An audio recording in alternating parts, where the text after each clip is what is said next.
స్థానిక సంస్థల ఎన్నికల్లో వార్ వన్ సైడ్ గా ఉంటుందని ఆర్మూరు మాజీ ఎమ్మెల్యే జీవన్ రెడ్డి అన్నారు. ఇక కేసీఆర్ సర్కారుకే ప్రజలు ఓట్లు వేస్తారని ధీమా వ్యక్తం చేశారు. రేవంత్ రెడ్డిని ప్రజలు నమ్మేటువంటి పరిస్థితిలో లేరని విమర్శలు గుప్పించారు. జూబ్లీహిల్స్ ఉప ఎన్నికల్లో డబ్బులకు ఓట్లు అమ్ముడుకున్నారని అంటున్న మాజీ ఎమ్మెల్యే జీవన్ రెడ్డితో మా నిజామాబాద్ ప్రతినిధి Anand Paul face to face. ఎన్నికలకు రాష్ట్ర ప్రభుత్వం ప్రకటించింది. దీంతో అన్ని పార్టీలు కూడా అప్రమత్తం అవుతూ ఉన్నాయి, పోటీ కూడా సిద్ధమవుతూ ఉన్నాయి. కాంగ్రెస్ గవర్నమెంట్ ఏర్పడిన తర్వాత తొలిసారిగా ఈ గ్రామ పంచాయతీ ఎన్నికలు నిర్వహిస్తూ ఉన్నారు.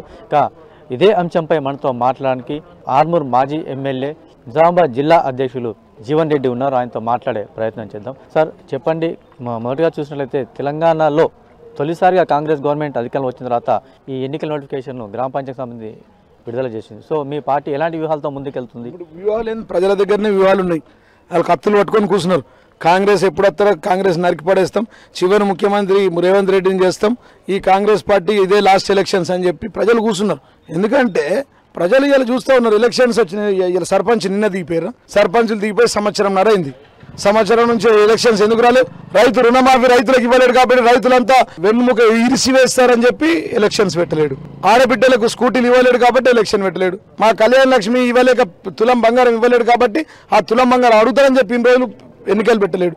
రైతులకు బోనస్ ఇవ్వలేడు, రైతు బంధు ఇవ్వలేడు, రైతు రుణమాఫీ ఇవ్వలేడు కాబట్టి ఇన్ని రోజులు ఎలక్షన్ పెట్టలేదు. నేను జూబ్లీహిల్స్ ఎలక్షన్ గెలంగానే ఆడ గెలిచినాం కదా, రిగ్గింగ్ చేసుకొని ఈడ కూడా గెలుస్తామని చెప్పి ఇలా మాట్లాడుతుండు. ఈ బీసీ రిజర్వేషన్ల విషయంలో 42% ఇస్తామని కామారెడ్డి డిక్లరేషన్ చేశారు.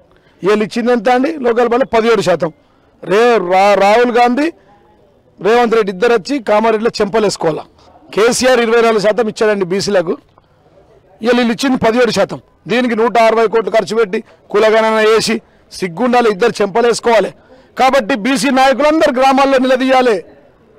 ఈ మహేష్ కుమార్ గౌడ్ను జిల్లా పీసీసీ ప్రెసిడెంట్ ఉన్నాడు కాబట్టి ఆయన నిలదీయాలి, రేవంత్ నిలదీయాలి, కాంగ్రెస్ నాయకులను నిలదీయాలి. లోకల్ బాడీలో మొత్తం డిసైడ్ అయిపోయింది సార్, వార్ వన్ సైడ్ అయింది. లోకల్ బాడీలో వార్ వన్ సైడు. ఎలక్షన్ ఎప్పుడు వచ్చినా సెలక్షన్ కేసీఆర్ అంటున్నారు.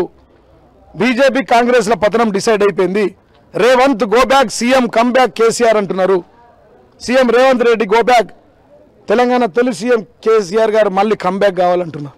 ఇది ప్రజలలో ఉన్నది. టార్చ్ లైట్ పట్టుకొని కేసీఆర్ కోసం వెతుకుతున్నారు రైతులు, విద్యార్థులు, యువకులు, చెల్లెళ్ళు, అక్కలు, 4000 రావాల్సి పింఛన్ రాసిన అవ్వలు, వృద్ధులు, వికలాంగులు టార్చ్ లైట్ పట్టుకొని చూస్తున్నారు సార్. నిజామాబాద్ జిల్లాలో గత 10 సంవత్సరాల అధికారంలో ఉన్న బీఆర్ఎస్ పార్టీ ఎలాంటి అభివృద్ధి చేయలేదు, కేవలం 2.5 సంవత్సరాలు జిల్లాను అభివృద్ధి చేసినామని చెప్పేసి కాంగ్రెస్ పార్టీ వారు అంటారు. దానిపై మీరు ఏమంటారు? సిగ్గుండాలి వాళ్ళకి. రమ్మని సార్, మీరు మేము వాళ్ళ సుదర్శన్ రెడ్డిని, మహేష్ కుమార్ గౌడ్ నన్ను రమ్మని గాంధీ చౌక్లో చర్చ పెడదాం. వాళ్ళు తెచ్చింది ఒక బొచ్చు, ఒక రోడ్డుదేలే, ఒక రోడ్డు గుంత ఊడ్చలేదు సార్ వాళ్ళు. మేము చేసినాం సార్ రోడ్లు, వేలాది కోట్లు, 10,000 కోట్లు తీసుకొచ్చినాం, అనేక లిఫ్ట్ ఇరిగేషన్ తీసుకొచ్చినాం, 100 చెక్ డ్యాములు కట్టినాం, వేలాది కోట్ల రూపాయల రైతు బంధు ఇచ్చినాం. ఒక్క ఆర్మూర్లోనే 62,000 మంది రైతులకు రైతు రుణమాఫీ చేసినాం సార్. ఎవ్రీ పంటకు పెట్టుబడికి యూరియా కోసం, ట్రాక్టర్ డీజిల్ కోసం, కైకిలోళ్ళ కోసం, పొలం కోయడానికి, పొలం వేయడానికి ప్రతి పంటకు పెట్టుబడి కింద 5,000 రూపాయలు సార్. నెట్ కుయ్యి ఒకటే దగ్గర హోటల్ దగ్గర రైతులు 1000 మంది ఉంటే 1000 మంది రైతులకు కుయ్యి అని వచ్చినాయి. మేము ఇచ్చినాం రైతు బంధు, మేము ఇచ్చినాం. చనిపోయిన రైతులకు వాళ్ళ కుటుంబాన్ని ఆదుకోవడానికి 5 లక్షల రూపాయలు ఇచ్చాం సార్. వీళ్ళకి దమ్ముందా సార్? కళ్యాణ లక్ష్మి మేము ఇచ్చినాం, తులం బంగారం వెళ్ళి ఇస్తాను, ఇచ్చిర్రా? ఏం మొక్కలు పెట్టుకొని మాట్లాడతారండి? నిన్నటిదాకా ఆయనకు పదవి లేక జిల్లాకే రాలేడు సుదర్శన్ రెడ్డి. స్పీకర్ తీసుకోవాలంటే చీప్ అడ్వైజర్ తీసుకున్నాడు మతి మరుపుతో. ఇవాళ ఆయన వచ్చి మాట్లాడతాడు. ఈ మహేష్ కుమార్ గౌడ్ ఎన్నికలు ఎలా ఉండబోతున్నాయి? గ్రామ పంచాయతీ ఎన్నికలు వార్ వన్ సైడ్. ఎలక్షన్ ఏదైనా సెలక్షన్ కేసీఆర్. జూబ్లీహిల్స్ ఎలక్షన్స్ ఒక ఎలక్షన్స్ కాదు, ఒక గెలుపు కాదు.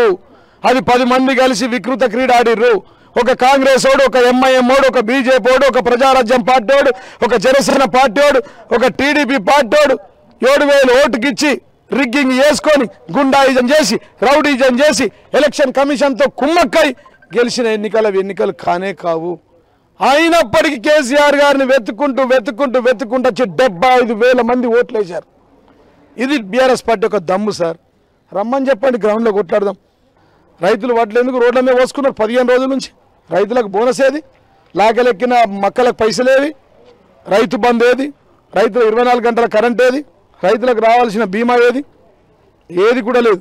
కాబట్టి ప్రజలే బుద్ధి చెప్తారని చెప్పి సందర్భం తెలియజేస్తున్నాను. Local body election. Thank you. ఇది పరిస్థితి. అయితే ఎన్నికల ముందు ఇచ్చిన హామీలు ఎలాంటి అమలుకు నోచుకోలేదు కాబట్టి గ్రామ పంచాయతీ ఎన్నికల్లో వార్ వన్ సైడ్ ఉంటుందని చెప్పేసి జీవన్ రెడ్డి అంటున్నారు.